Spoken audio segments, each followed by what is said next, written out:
Bienvenue. Dans le monde d'aujourd'hui, notre identité numérique, c'est un peu la clé qui ouvre toutes les portes, des emails aux comptes bancaires. Mais au fond, comment un site web peut-il être certain que c'est bien la bonne personne derrière l'écran? C'est exactement ce qu'on va décortiquer aujourd'hui.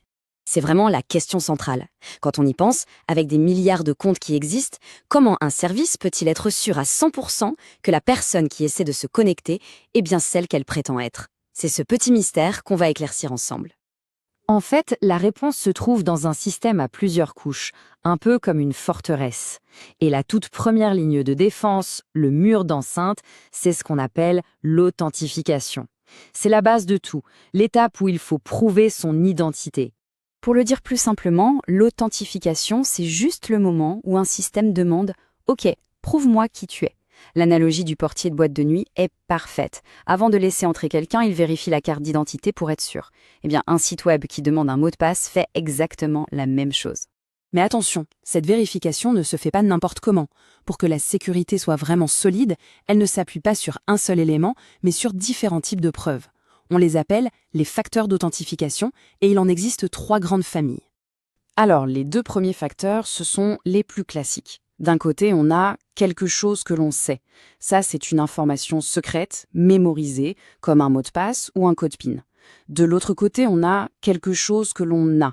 Là, c'est un objet physique, son téléphone pour recevoir un code, ou une petite clé de sécurité qu'on branche sur son ordinateur. Et puis, il y a le 3e facteur. Celui-là, il est beaucoup plus intime, et franchement, c'est le plus fascinant. C'est quelque chose que l'on est. Ça fait directement référence à nos caractéristiques biologiques, à ce qui nous rend uniques. Pensez à l'empreinte digitale qui déverrouille un smartphone ou à la reconnaissance faciale. C'est ça la biométrie.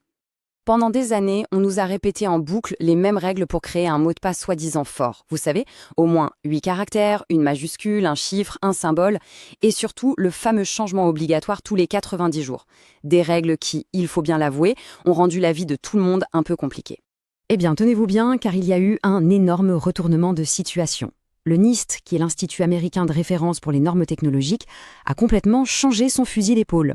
Il ne recommande plus la complexité à tout prix, ni les changements de mots de passe fréquents. Pourquoi?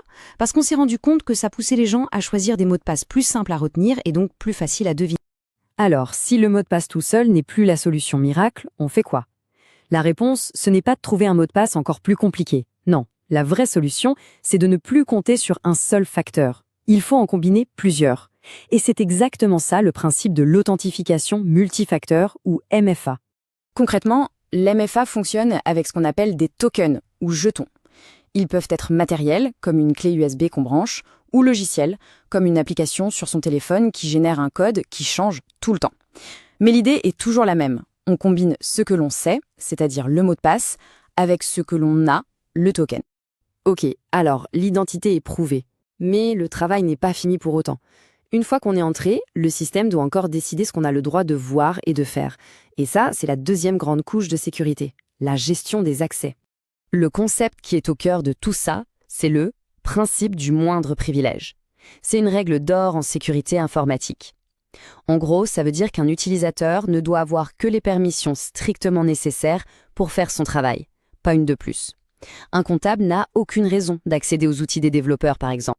Pendant longtemps, la gestion des accès, c'était un véritable cauchemar. Imaginez, à chaque fois qu'une personne arrivait dans l'entreprise, quelqu'un devait cocher manuellement des centaines de petites cases pour lui donner accès à tous ses logiciels, tous ses dossiers. C'était long, pénible et surtout, le risque de faire une erreur était gigantesque. Heureusement, aujourd'hui, on a une approche bien plus intelligente, le contrôle d'accès basé sur les rôles, ou RBAC. L'idée est toute simple, mais elle change tout. Au lieu de donner des permissions à des individus, on les donne à des rôles, comme vendeur ou manager. Ensuite, il suffit d'assigner les personnes au bon rôle, et hop, elles héritent automatiquement de tous les bons accès. C'est propre, efficace et bien plus sûr. Et on peut même aller encore plus loin. L'accès n'est pas forcément un simple oui ou non. Il peut être conditionnel, c'est-à-dire qu'il peut dépendre du contexte. Par exemple, on peut interdire les connexions la nuit ou n'autoriser l'accès que depuis les locaux de l'entreprise. Le système peut même repérer des choses bizarres, comme un voyage impossible. Si quelqu'un se connecte de Paris et 5 minutes après de Tokyo, là, c'est alerte rouge et l'accès bloqué. Bon, on a prouvé qui on est, on a défini ce qu'on a le droit de faire. Il nous reste une dernière couche à explorer. Comment est-ce que cette identité vérifiée peut nous suivre de site en site de manière simple et sécurisée? C'est ça, la gestion de l'identité. Cette situation, tout le monde la connaît, n'est-ce pas? Devoir encore créer un nouveau compte, trouver un mot de passe qu'on n'a jamais utilisé, essayer de s'en souvenir, c'est une fatigue universelle. Et heureusement, il existe une solution technique très élégante à ce problème. Cette solution, ça s'appelle le Single Sign-On, ou SSO pour authentification unique. Le concept est génial. On se connecte une seule fois auprès d'un service central de confiance et ce service nous ouvre ensuite les portes de plein d'autres applications sans avoir besoin de retaper un mot de passe à chaque fois. La petite magie technique qui fait fonctionner le SSO, ça s'appelle la fédération. Il faut voir ça comme un accord, une relation de confiance qui est établie à l'avance entre deux entités. D'un côté, le fournisseur d'identité, celui qui sait qui on est, par exemple Google ou son entreprise, et de l'autre, le fournisseur de services, c'est-à-dire l'application qu'on veut utiliser. Ils ont décidé de se faire confiance. Pour l'utilisateur, c'est d'une simplicité déconcertante. On va sur le site, on clique sur « Se connecter avec Google », le site nous envoie chez Google, on s'identifie une seule fois chez Google, qui renvoie alors une sorte de laissez-passer sécurisé au site en lui disant « C'est bon, je me porte garant, cette personne est bien qui elle prétend être ». Et voilà, la porte s'ouvre.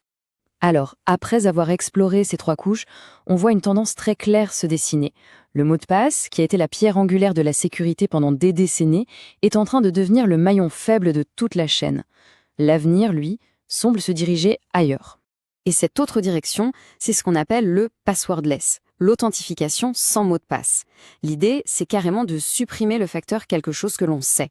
On ne s'appuie plus que sur quelque chose que l'on a, comme son téléphone, et quelque chose que l'on est, comme son empreinte digitale, pour prouver son identité. C'est plus simple, plus rapide et surtout beaucoup plus difficile à pirater.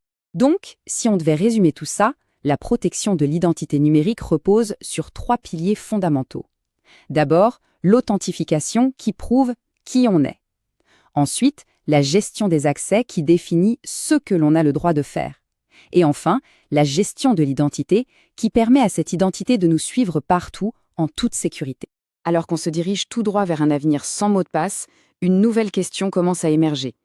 Une fois que ce maillon faible aura disparu, sur quoi les efforts de protection devront-ils se concentrer?